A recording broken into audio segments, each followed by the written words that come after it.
Queridos cazadores, esta es mi historia.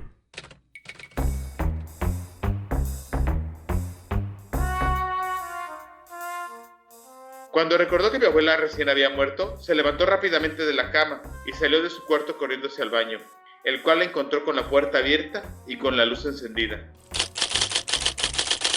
La vida es como un libro, y si no viajas, solo lees la primera página. Esta noche, antes de acostarte, reflexiona sobre esas palabras. Tan solo te puedo asegurar una cosa: tu vida nunca será la misma. Soy Pablo. Yo Miguel. Y juntos somos Cazadores de Historias.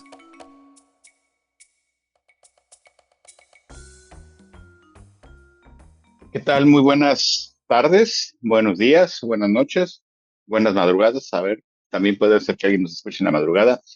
Estamos hoy pues yo creo que, no sé si sea el último o de los últimos episodios que tengamos ya en nuestra sexta temporada. Nos vamos a tomar yo creo que como un par de semanas, tal vez, no sé, un par de semanas, tal vez, como una pausa para hacer unos ajustes. Digo, a lo mejor a los que ya se dieron cuenta, empezamos ahí como que mejorando, bueno, cambiando un poco nuestras portadas. Estamos haciendo pruebas. Este episodio le corresponde a Mike. Vamos a saludarlo. La sorpresa es que no tiene intro, raro en él. ¿Cómo estás, Mike?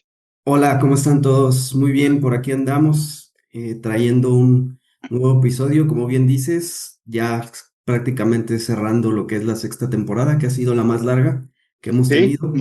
Y pues sí, como dices, no sé si sea este o el que sigue, el último de la temporada, pero bueno, ya preparando lo que se viene yo creo como a principios de julio estaremos regresando con la nueva temporada. Y pues en esta ocasión les traigo 4 historias que realmente digamos que no tienen un hilo conductor. El Ajá. episodio lo titulé Historias Únicas porque son ahora sí que historias muy individuales. Voy a ir desde un par de personas o la historia de un par de personas, pasando por un personaje famoso, un millonario y su línea aérea, para terminar con la historia de una compañía relojera muy famosa en el mundo. Entonces, son 4, espero que les llamen la atención y que les gusten. Muy bien, pues empezamos. ¿Tienen título cada una de las historias? Son los nombres de las personas y obviamente el nombre de la compañía relojera. Entonces, Muy bien. básicamente así las vamos a identificar. Ok, perfecto. Pues empezamos entonces. Muy bien, pues vámonos con la primera historia. Esta es la historia de José Alvarenga. Salió a pescar por la mañana. Su motor falló y perdió contacto con tierra. Desapareció en mitad del Océano Pacífico y 438 días después reapareció en otro continente. Estaba desnutrido, irreconocible y con una historia increíble. Pero lo más impactante no fue cómo sobrevivió, sino qué fue lo que lo mantuvo vivo. José Salvador Alvarenga era pescador en México. El 17 de noviembre del 2012, zarpó en una pequeña lancha con un joven ayudante. Pensaba estar en el mar durante unas 30 horas buscando pescar tiburones. Sería una jornada larga, por lo que llevaban agua, víveres y una nevera. Lo que no llevaban era algún sistema de rastreo. Esa fue la última vez en que alguien los vio. Ese día, una tormenta repentina azotó la costa. El motor de la lancha se averió y la corriente los arrastró mar adentro sin control. En pocos días ya estaban a cientos de kilómetros de la costa, sin comida, sin agua, sin dirección. Las autoridades los buscaron durante días sin resultado alguno, por lo que Alvarenga y su ayudante fueron dados por muertos. Sin embargo, aunque su compañero no resistió, él seguía vivo. José se quedó solo y tuvo que aprender a beber sangre de tortuga, a atrapar peces con las manos, a filtrar agua de lluvia. Los meses pasaban, el sol lo quemaba, las olas eran una amenaza constante. El silencio era aún peor, así que comenzó a hablar con su barco y gritaba al cielo. Pensó en dejarse de llevar, pero cada vez que lo intentaba, una voz interior le decía: aguanta. Sobrevivió 438 días a la deriva y recorrió más de 10.000 kilómetros, hasta que un día su barca encalló en las Islas Marshall, en la mitad del Océano Pacífico. Estaba deshidratado, débil, cubierto de pelo y huesos, pero estaba vivo. Nadie podía creerlo, y su aparición fue noticia mundial. Muchos dudaron de su historia hasta que los expertos confirmaron lo que José había vivido era científicamente posible. Su cuerpo era la prueba viviente de la fuerza de la mente humana. Alvarenga no sobrevivió gracias a su fuerza física. Sobrevivió porque su mente no soltó el hilo de la esperanza, ni siquiera cuando ya no quedaba nada a lo que aferrarse. Me recordó mucho, obviamente, a la película, la de, no recuerdo cómo se llama la película, pero de este Pi, el, ay, no, Life of Pi. ajá, no recuerdo cómo le pusieron en español porque estuvo un título diferente. Sí. No sé si está basado en esto o si es un caso separado, el de José, pero pues prácticamente aquí la fuerza la tuvo en su mente. Y ya ves que en el caso, por ejemplo, de la película, pues es prácticamente el tigre el que le da la fuerza, por así decirlo, o es como una metáfora tal vez, puede ser, no lo sé, pero yo creo que obviamente con llevándolo a un extremo de nada que ver y va a sonar un poquito de, estás tratando de hacer que esta historia se trate acerca de ti, Ajá. pero llega un punto que a lo mejor tú también que en su momento hiciste un poco de caminata y de correr, llega un punto en el que el físico ya no te da y todo es mental. Y eso siempre te lo dice la gente cuando empieza a entrenar para, por ejemplo, un maratón, que le llaman no me acuerdo en qué kilómetros cuando ya tu La cuerpo se pared. rompe Ajá. a la pared y ya todo es mental. Y sí, la verdad es que en el caso, por ejemplo, personal, cuando la única vez que he hecho un maratón, yo, porque un amigo en mi caso me coacheó de estar ahí, no lo hubiera terminado si no hubiera estado, porque yo sé que a lo mejor hubiera estado, me hubiera, no dado por vencido, pero hubiera sido más fácil darme por vencido. Entonces, el hecho de eso Ujú. es mental y es cierto. Yo creo que en el caso de este José, se puede decir que es como una historia sobrehumana o un punto así. Sí. Nada más, recuérdame, ¿cuántos días estuvo a la deriva? 438. Más de un año. Sí, más de un año. Wow. O sea, lo veo mucho más factible, por ejemplo, en el caso como la película de Tom Hanks, que se puede sobrevivir en una isla desierta, Ajá. pero en alta mar. O Sí. sea, para empezar, las quemaduras que debió de haber tenido en el cuerpo y demás, ¿no? La verdad que sí está muy increíble. Esa es Sí. una historia como de todo un sobrehumano, con fuerzas supernaturales. Muy buena. Exacto. Empezaste muy bien. Muy bien, pues vámonos ahora con la segunda. Esta es la historia de Luis Zamperini. Fue primero atleta olímpico y después piloto de guerra. Su avión cayó al océano y pasó 47 días a la deriva, para posteriormente ser capturado y torturado durante 2 años. Nadie creía que volvería, pero lo más impactante no fue cómo sobrevivió, sino lo que eligió hacer con todo lo que le habían hecho. Nació en 1917. Luis Zamperini era un chico rebelde. Robaba, peleaba y escapaba de clase, hasta que un día su hermano lo obligó a correr. Se convirtió en atleta y con solo 19 años representó a Estados Unidos en los Juegos Olímpicos de Berlín en 1936. Tal fue su impacto que el propio Adolfo Hitler pidió conocerlo en persona. Después de aquella participación en los Olímpicos, se vino la guerra. Luis se alistó como piloto bombardero. En 1943, su avión cayó al océano, pero logró sobrevivir, junto con 2 compañeros, a bordo de una balsa. No tenían agua potable ni comida. No podían enviar ningún tipo de señal. Así pasaron 47 días, comiendo peces crudos, matando tiburones y rezando. Mientras uno de sus compañeros falleció, Luis y el otro, Phil, fueron encontrados. Sin embargo, su suerte no fue tanta, ya que fueron hallados no por el ejército aliado, sino por el ejército japonés. Fueron enviados a campos de concentración y Luis pasó más de 2 años como prisionero de guerra, siendo víctima de la tortura casi a diario. Su principal torturador fue un soldado al que apodaban el Pájaro, uno de los criminales más buscados tras la guerra. Lo golpeaba, lo humillaba, lo hacía cargar vigas de madera durante horas, pero Louis nunca se vino abajo.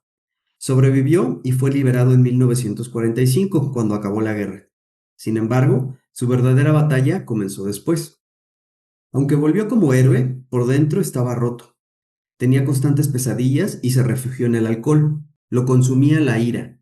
Su único pensamiento era el de poder vengarse de su torturador. Fue hasta que una noche entró a regañadientes a un acto religioso. Del mensaje que escuchó del predicador, una frase hizo clic en su cabeza. Dios no te ha abandonado, tú puedes perdonar. A la mañana siguiente tiró todo el alcohol y las pesadillas desaparecieron. Su mente recuperó la calma. Viajó a Japón y se reunió con sus antiguos carceleros. Habló con ellos uno a uno y los perdonó. El perdón me liberó más que cualquier rescate, dijo Luis posteriormente. Samperini no ganó por su fuerza física, sino que venció con algo más difícil, su mente, sus decisiones y su perdón. Esa es la base de una mentalidad fuerte, resiliencia, propósito y paz interior. Su historia se convirtió en libro, Unbroken, de Laura Hildebrand. En 2014, Angelina Jolie dirigió la película. Vivió hasta los 97 años y dedicó su vida a ayudar a jóvenes, a hablar de resiliencia, a compartir su fe. Nunca dejó de correr, nunca dejó de sonreír. Su historia no va solo de guerra, va de segundas oportunidades, de elegir la paz cuando tienes derecho a la rabia, de usar tu historia para no vengarte, sino para servir, porque como Luis dijo, la resiliencia empieza cuando decides no ser la víctima de tu pasado. Fíjate que no he visto la película. Ahorita que la mencionaste, sí, ya sé cuál es. Incluso desde el nombre o el apellido de este personaje, del atleta, se me hizo como que conocido. Ujú. Pero creo que lo que más me impresiona de esta historia es lo que a mi parecer es más difícil, porque, ok, tuvo la fuerza para no quebrantarse, ¿no? Y después podría tener el derecho de hacer lo mismo, si quieres verlo así, ¿no? O sea, con sus captores y no sé, tomar otro rumbo, ¿no? Aunque a un principio sonó, como dices, estuvo perdido en el alcohol y logró sanar y logró perdonar. Eso, el perdonar, Ujú. creo que es lo más difícil, ¿no? Y lo que más te habla de la calidad de persona que puede llegar a ser, el perdonar algo tan difícil, tan fuerte, como en este caso, y servir después para no hacer una víctima más del pasado, como dice, sino ser una historia que pueda traspasar lo que es el sufrimiento y lo malo que le sucedió, ¿no? Pero Exacto. es muy buena historia, tal vez. Habría que ver la película, a ver qué tal. Yo tengo más Dices que ganas de leer el libro. digo, también puede ser. Lo que Ujú. me llama la atención también es ver qué tan buena directora es esta Angelina Jolie. Angelina. Ujú. La verdad que podríamos también ahí hacer una crítica de su trabajo. La verdad es que a mí me gusta mucho ella como actriz, como persona también. Es de las personas que admiro mucho todo lo que ha hecho, independientemente de Ujú. por qué es más conocida. Creo que también es rápido nada más algo así como que una historia digna de contar, su vida. Ujú. Y y bueno, a lo mejor podemos hablar después de ella, pero sí, qué buena historia, la de Samperini. Habrá que a ver la película y leer el libro. El libro, sí. Ujú, Muy bien. Me voy ahora con la siguiente. Esta seguramente muchos la conocen. ujú. Es la historia de Richard Branson y su Virgin Airlines. Mercadotecnia, en todas las cosas de mercadotecnia te la dan. Sí. Richard Branson es el CEO más loco del mundo. Comenzó una aerolínea porque su vuelo fue cancelado. Creó 400 empresas solo por diversión. Demandó a British Airways y distribuyó todo el dinero. La persona que conoces y la historia que no conoces. Mientras Steve Jobs predicaba acerca de centrarse en una sola cosa, Branson dirigía 400 empresas. Richard literalmente fundó una aerolínea porque su vuelo se canceló y quería conocer a su novia. A los 15 años, Branson luchaba contra la dislexia y fracasaba en la escuela. Su director le dijo, una de dos, o acabarás en la cárcel o te convertirás en millonario. El joven británico abandonaría la escuela justo al año siguiente. Sin nada más que hacer, Branson comenzó una revista y la llamó Estudiante.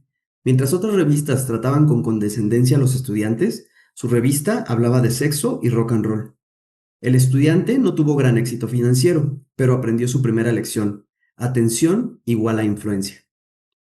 En 1970, Branson se dio cuenta de que los estudiantes querían discos de música más baratos, por lo que inició un negocio de pedidos por correo.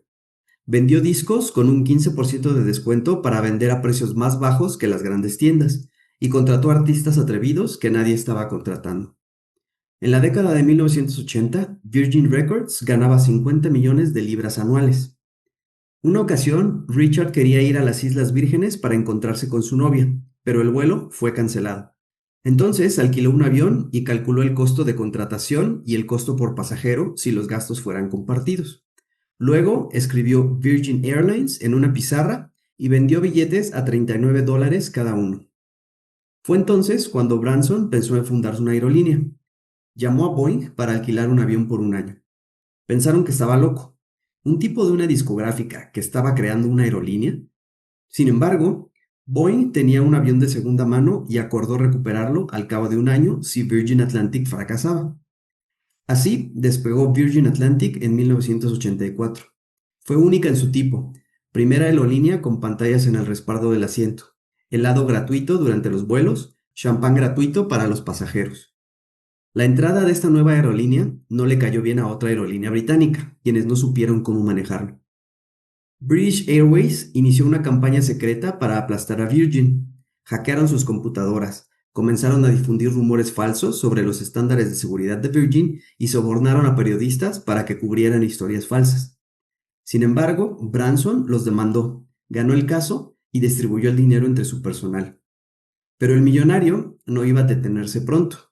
Amplió Virgin Group a Virgin Mobile, Virgin Hotels e incluso Virgin Galactic. Para ese entonces, Branson ya conocía el poder del marketing. Realizó numerosas acrobacias en público para asegurarse de que lo vieran.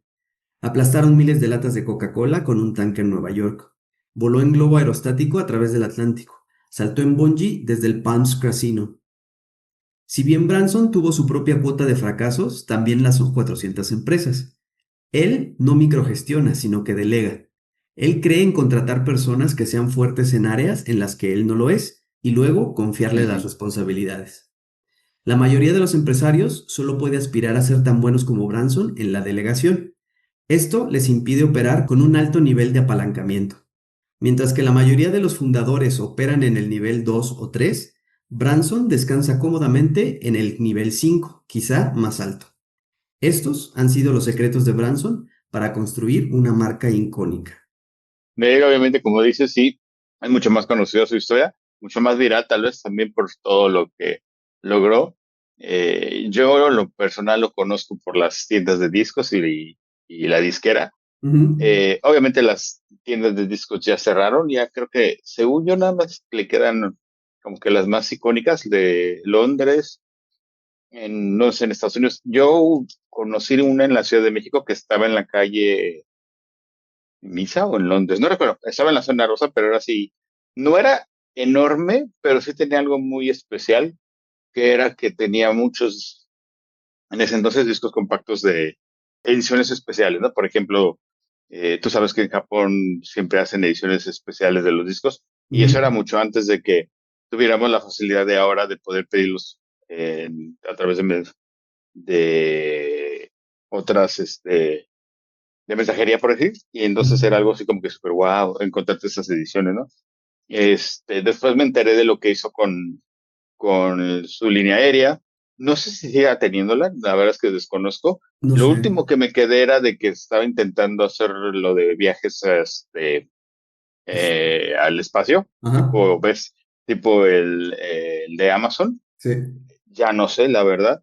Pero a diferencia de, vamos a ponerles este mote de supermillonarios, hablando de besos de Elon Musk, que ahorita es innombrable, y él es en lo personal, y eso es algo que yo quiero que se quede muy claro que es una personal, él me cae muy bien de entrada porque se me hace una persona agradable a la vista, de que te cae bien de solo verlo, ¿no? A Ujú. diferencia de los otros que sí, no son muy, no sé, tienen una vibra ahí media rara. Y como dice mi hermano, esos están a un mal día de convertirse en villanos, ¿no? En los Sí. villanos de superhéroes. Por ejemplo, de las pocas que he visto que siguen vigentes, tiene todavía su marca de telefonía celular, al menos aquí en Ujú. aquí en México. No, además, no sé, la verdad es que puede ser que ya esté más retirado y disfrutando de sus millones, pero no sabía que tenía tantas empresas. O sea, yo pensé que había empezado con los discos, por ejemplo, y de ahí se fue yendo a las líneas aéreas o algo así, pero no sabía que llegó a fundar 400. Como dices, quién sabe cuántos fueron exitosos, pero tiene una filosofía, un punto de vista muy diferente a los demás empresarios, Ujú. que ellos ya ves como que se enfocan en algo y ya cuando es exitoso pueden hacer lo que él hizo, ¿no? De que, bueno, ya, tengo gente trabajando que hace el trabajo por Delegando. mí, ¿no? Sí. Pero bueno, muy buena historia también. Bueno, pues nos vamos con la última. Yo creo que todos han tenido, o por lo menos conocen y han querido un reloj de esta marca. Y les voy a contar la historia de Swatch. Sí, cómo no. En los años 70, Suiza estaba a punto de perder algo que la definía, la relojería. Los japoneses habían tomado el mercado de los relojes baratos, precisos y tecnológicos. Los suizos no podían competir, hasta que alguien decidió hacer lo imposible: Swatch. Durante siglos, Suiza fue sinónimo de relojes, precisión, lujo, ingeniería, tradición. Marcas como Omega, Longines o Patek Philippe eran el estándar mundial, y miles de empleos dependían de aquella industria artesanal que parecía inamovible. Pero a finales de los 60 llegó la revolución del cuarzo, un sistema electrónico más barato, más exacto y mucho más fácil de fabricar. Los relojes japoneses de marcas como Seiko empezaron a inundar el mundo con los modelos modernos, fiables y accesibles. La relojería suiza, aferrada a sus mecanismos clásicos, no reaccionó a tiempo, así que las ventas se desplomaron. Decenas de empresas cerraron, miles de relojeros perdieron su empleo y la industria que había dado identidad al país comenzó a tambalearse. Entre 1970 y 1983, Suiza pasó de tener el 50% del mercado mundial de relojes a apenas un 15%, mientras Japón dominaba la escena global con una producción 10 veces más eficiente. Fue entonces cuando apareció un personaje clave: Nicolas Hayek, un empresario de origen libanés-suizo, consultor de crisis industriales, quien propuso algo que muchos consideraron un suicidio: un reloj barato, sencillo, juvenil, de plástico y, lo más importante, suizo. La idea era crear un producto radicalmente distinto. En lugar de competir con el lujo, competir con el volumen. En lugar de vender tradición, vender diseño, color, moda. Y en lugar de producir por piezas, integrar todo en un único bloque. Así nació Swatch, nombre derivado de Second Watch, un reloj pensado para ser divertido, asequible y coleccionable, casi como un complemento de ropa con menos piezas, fabricación automatizada y un marketing audaz que rompía con todo lo anterior. El primer Swatch salió al mercado en 1983 y fue un éxito inmediato porque era colorido, ligero, innovador, económico y con un diseño suizo estampado en la caja, que demostraba que se podía ser moderno sin dejar de ser de calidad. En 2 años, Swatch había vendido más de 2 millones de unidades y se había convertido en un fenómeno cultural. Cada colección se agotaba, nacían comunidades de coleccionistas y se instalaba la idea de que un reloj no tenía que durar toda la vida, sino contarla. Pero Swatch no era solo un producto, era la punta de lanza de un plan mayor, porque Hayek fusionó las grandes firmas en crisis en un solo conglomerado, el SMH Group, que más tarde pasaría a llamarse The Swatch Group, el mayor grupo relojero del mundo. Gracias a ese movimiento, marcas como Omega, Longines, Breguet o Tissot sobrevivieron, se reestructuraron y volvieron a crecer, ahora bajo una misma estrategia industrial, con Swatch como locomotora de ventas y símbolo de renacimiento. Swatch salvó la relojería suiza no solo porque vendía relojes, sino porque devolvió la autoestima a una industria humillada. Modernizó su producción, reeducó al consumidor y demostró que lo suizo podía seguir siendo relevante en el siglo XXI. Hoy el Swatch se sigue vendiendo en todo el mundo con miles de ediciones, colaboraciones con artistas, series limitadas y estrategias de colección. Sigue siendo barato, simple e ingenioso, y sigue diciendo Swiss Made en la esfera. Y todo comenzó con una idea que parecía absurda: salvar el lujo con plástico, salvar la tradición con innovación, salvar la historia con un cambio radical. Una lección de estrategia, diseño y orgullo industrial. ¿Tú has tenido Swatch? Sí. Uno nada más. O solamente. ¿Y cómo era Sí. el tuyo? Si no me acuerdo mal, era de los sencillos, bueno, obviamente todos son sencillos. Negro con la carátula, no me acuerdo si era roja, Ujú. pero sí, muy, muy sencillo, muy básico, tampoco sin mucho diseño ni muchos colores. Yo no recuerdo, creo que he tenido como dos o tres a lo largo de mi vida. Siempre, eh, cuando necesito un reloj, quiero un reloj, es una de las opciones a ver. El primero que tuve, es decir, es el que más recuerdo, era delgadito, muy, muy delgado, blanco, Ujú, y la carátula era como unos rayones como con colores neón. Me lo compré, yo creo que ya a mediados de los 90, cuando ya era algo muy, incluso ya había hasta imitaciones y demás, ujú. ¿no? Y últimamente he visto como unas colaboraciones muy padres. Ya no son tan baratos como antes, creo. Sí, ya Ya sé. hay obviamente de varios presupuestos, y obviamente pues como ya es algo, como dices, de colección y demás, pero no me sabía su historia. Yo no tenía ni la menor idea de qué revolucionario llegó a hacer desde un principio, porque sí, a ti y a mí ya nos tocaron por ejemplo, en el caso de Casio, los de calculadora eran la onda, en nuestra época de niños, ¿no? O los que se Ujú. transformaban como en un pequeño robot, ¿te acuerdas de esos? También de Casio. Sí, sí, sí. Esos eran los populares. Y ahora, obviamente, volvieron a salir de moda porque se volvieron como que retro, tenerlos y demás, ¿no? Pero en un mundo tan, con tantas opciones en Ujú. marcas y en diseños, ahora con los relojes inteligentes, yo ya usé el inteligente. Sí, me gustan. Siempre he sido de usar reloj. Hasta el día de hoy no Sí, es sí. algo que me ha gustado usar. Pero fíjate que ya no estoy tan loco por los relojes inteligentes. Ya creo que me voy por lo clásico, Sí. porque no es solamente el ver la hora, es como un accesorio parte de ti. Ujú. Me voy más por el diseño, ¿no? De tal vez el color, el tipo. Lo que sí es que me gustan mucho los relojes grandes, eso sí, siempre he sido de relojes muy grandes. Y Swatch en su momento eran relojes pequeños y muy delgados. Ya Delgaditos. tienen de todo, ¿no? Entonces, habrá que ver ahora Ujú. que tienen. Y no dudo que ya también tenga sus versiones de relojes inteligentes, como Sí. casi todas las marcas, ¿no? Ujú.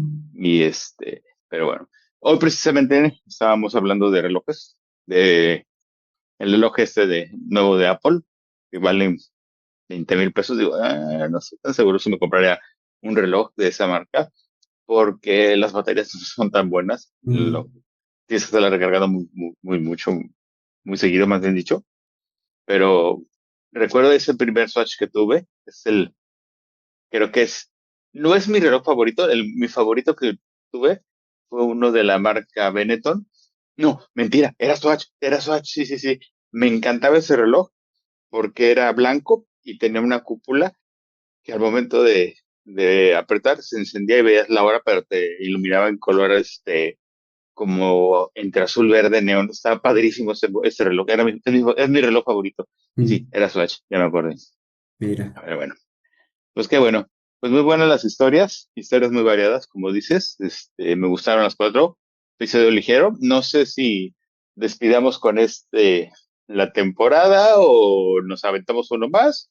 Ahí lo veremos, como tú me digas. Pues igual yo creo les vamos a dar uno más. Bueno, Va. va. Entonces espérenos en la próxima semana. Será nuestro final de temporada, Ujú. sexta temporada, la más larga. Pero fíjate que yo no la he sentido nada larga, ¿verdad? No. Ha sido más, no sé, como ameno todo. Y creo que es no solo la temporada más larga que hemos tenido, sino también la que más diversa en cuanto a temas, ¿no? Porque hemos Sí. tocado muchos temas en esta ocasión. Ujú. El episodio que yo les traigo es un episodio que ya vengo ahí desde hace bastante tiempo cocinando, si lo quieres ver así, y no me animaba a sacarlo porque me hacía falta algo que en esta semana me llegó. Ya la verán, Perfecto. ya la verán. Excelente. Pues, despídenos, no me despido yo.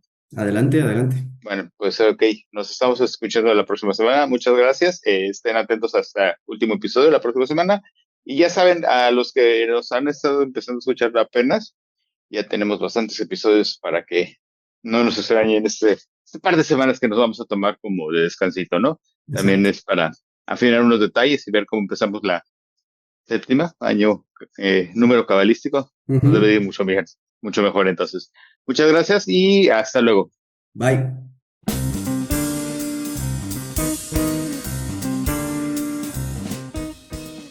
Porque la vida es una colección interminable de historias y todos tenemos una que contar, esto es Cazadores de Historias, el podcast.